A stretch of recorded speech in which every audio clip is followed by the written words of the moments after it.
21, let's look. And going on from there, he saw two other brothers, James the son of Zebedee and John his brother. Notice John, because we're going to talk about him for a few minutes and then into next week, I'm sure. He said, and John his brother in a ship with Zebedee their father, mending their nets, and he called them. Notice what he did. He called them. What did that entail? It probably didn't entail much. When it says he called them, it must have meant he said, hey, James, hey, John, follow me. Hey, James, hey, John, I love you. Let's go. And verse 22. And they immediately left the ship. Sometimes in the Bible, there are things that happen in between verses, so we can assume sometimes that much time has elapsed between one verse and another. But in this passage, there is no room for that, because it says immediately they left the ship, their father, and they followed him. There was no delay. There was no time spent thinking about it, praying about it, looking over the invitation, wondering if they wanted to, wondering if he was worthy to be followed. They didn't need a discourse with him. They didn't need a lecture. They didn't need an hour. They didn't need 5 hours. They didn't need a class with him. They didn't need to go to a Bible study with them. They didn't need him to do a miracle. They didn't need him to turn water into wine. They didn't need him to heal the sick, raise the dead, cleanse a leper, or cast out a devil. All they needed to do was hear his words and see his face. And when they saw his face and they heard his voice, who in their right mind would hold on to their nets? Who in their right mind would stay in their ship? Who in their right mind would stay the course of where they're going? Once you hear his voice of love, once you see his glorious, beautiful, amazing, inviting, accepting, affirming face, you have no reason to hold on to the life you've had. This is what I call abandonment. They abandoned their former life. They abandoned everything. They were not wanting to hold on to it. They didn't have to think about it. They didn't have to pray about it. They didn't have to process through this invitation. This is the greatest, these are the smartest men in the world for not having to be talked into it, not having to have to be convinced of it, not having to see evidence. Are you really the Son of God? Whoa, when you hear these words that Jesus must have said, John, I love you.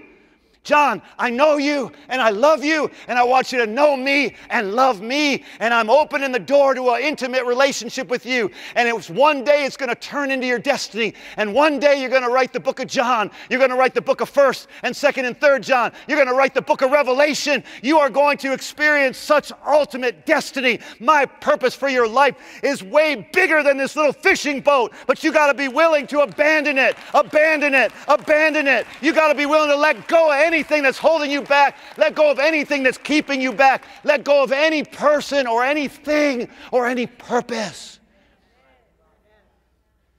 that is keeping you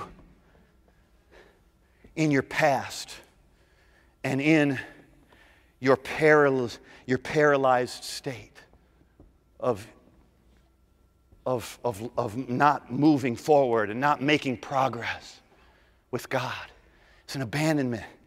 They didn't say, well, let me figure out what I'm going to lose and what I'm going to have to give up here. Let's see, my boat, and there's our nets, and this is how we make our living, and this is our father, and this is our relationships, and this is our business, and this is our lives, and this is everything we know, and this is everything we're used to, and this is all we've ever done all of our lives.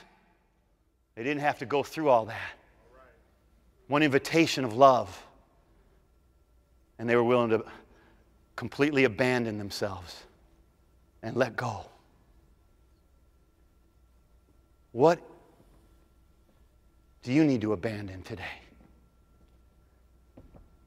to have this intimate relationship with God? What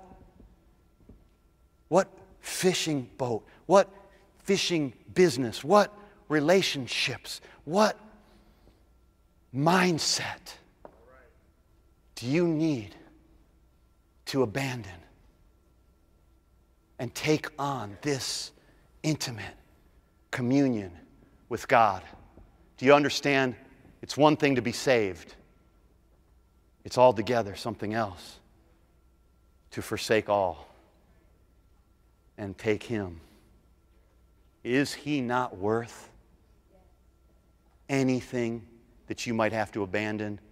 Well, when it comes to the tithe, it's abandoning 10% of your money. Is that not worth this intimacy with God?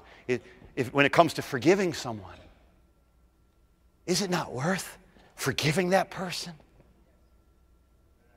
And what do we have to do sometimes to get people to forgive? We got to convince them of 5 reasons why it's good for you to forgive. Well, it'll be better for your health, and it'll be better for your arteries, and it'll be better for your attitude, and your life will be better, and you'll be healthier, and you'll feel better about yourself, and you'll be happier, and it's still all about you. To forgive someone still remains all about us.